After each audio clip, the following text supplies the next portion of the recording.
Hi guys, welcome back to my channel. So here's another video ready for you.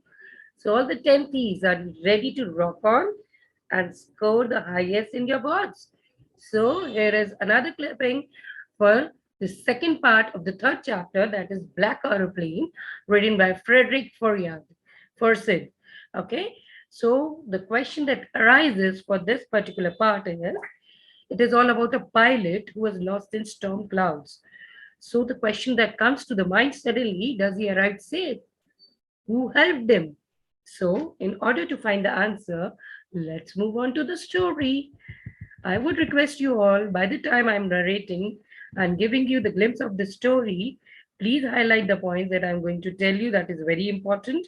And it will give you a short brushing so that in your boards you just have to remember the points that I'm giving you and you're good to go with your story.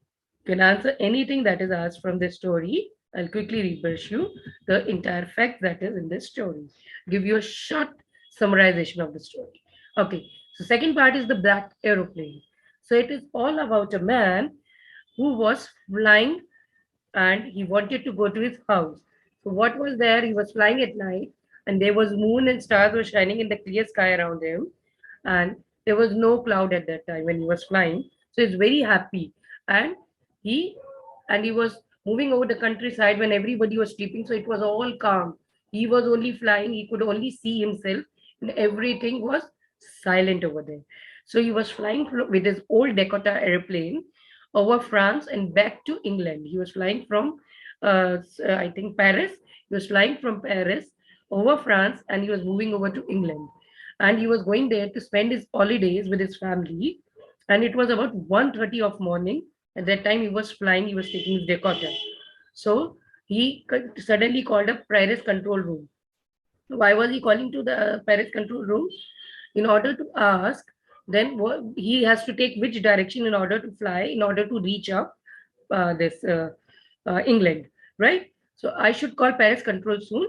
As I looked down past the nose of the aeroplane, you could see that big city with full of lights, and it was all calm and silent because means everybody was sleeping and it was night.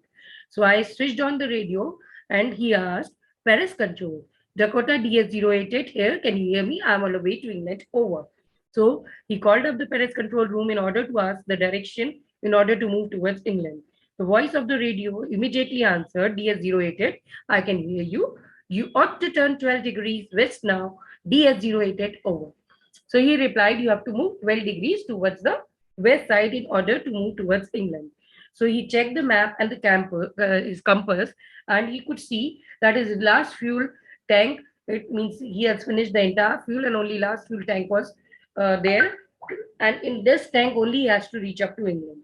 So he turned his Dakota display 12 degrees towards the west in order to move towards England. Now he was very happy and he was thinking in his mind, I will take the morning breakfast with my family. And it was very easy flight. There was no clouds.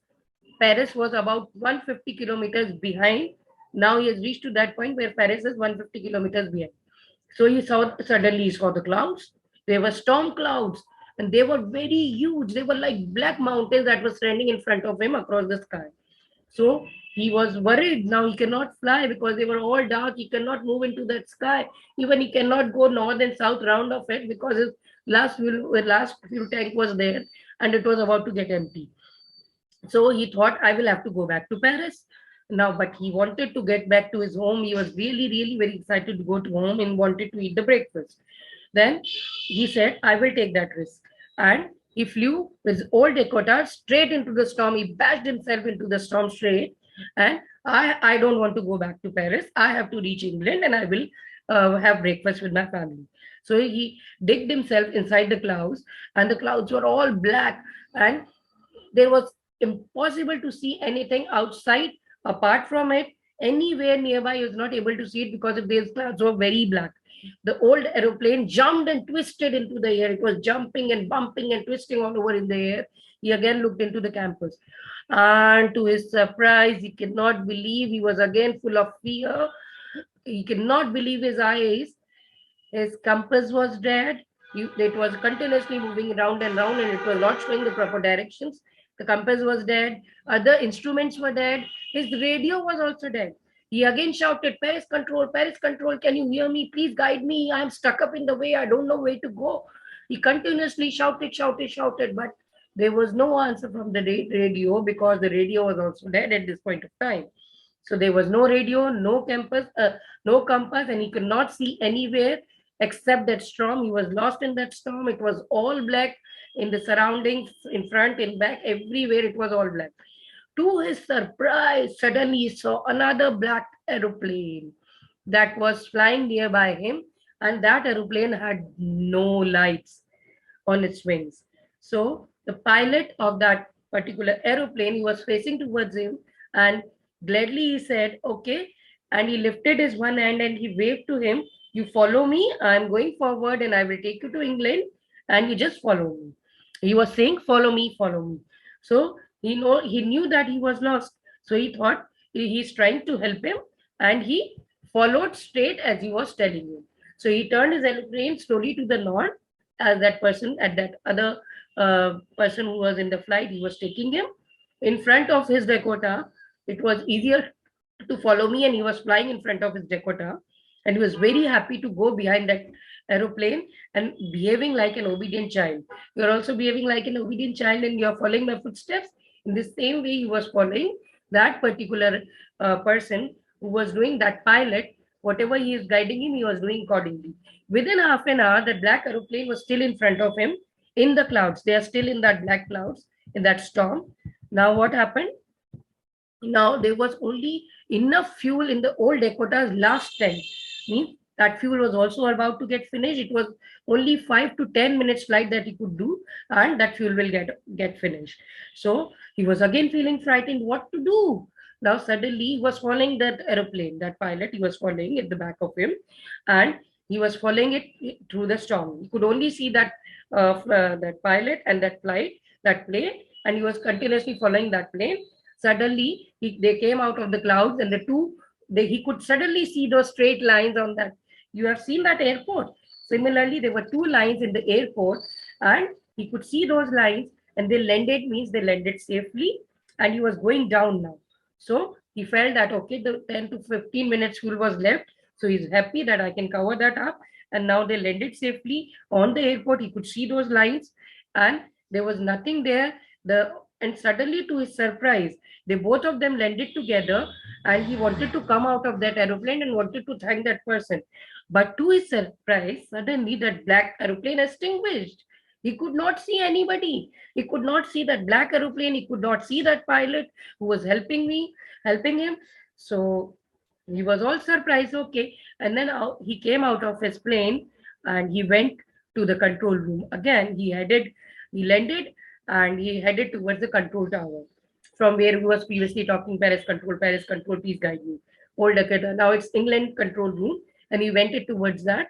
And when he went, he asked the woman in the control room, who was the other pilot who was helping me? I want to thank him. She looked at him very strangely and then she laughed. She said, another airplane. Up there in the storm. There is no airplane in the storm except yours. No other airplanes were flying that night. So he said, I could see only your aeroplane on the radar. So he was surprised. He thought, who helped me to arrive here so safely? Who helped me? When my compass and radio, nothing was working. How that person knew that I'm not having the fuel? My instruments are not working. I am stuck up in this storm, in this back storm.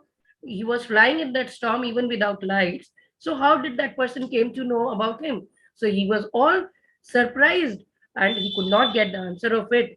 So the moral of this story is, means we believe in God. We cannot see God, but we still believe in God. So there is always a supernatural power who is at your side and who is helping you to come out of your fear, to come out of your worries. And we should never leave any hope in order to build a future.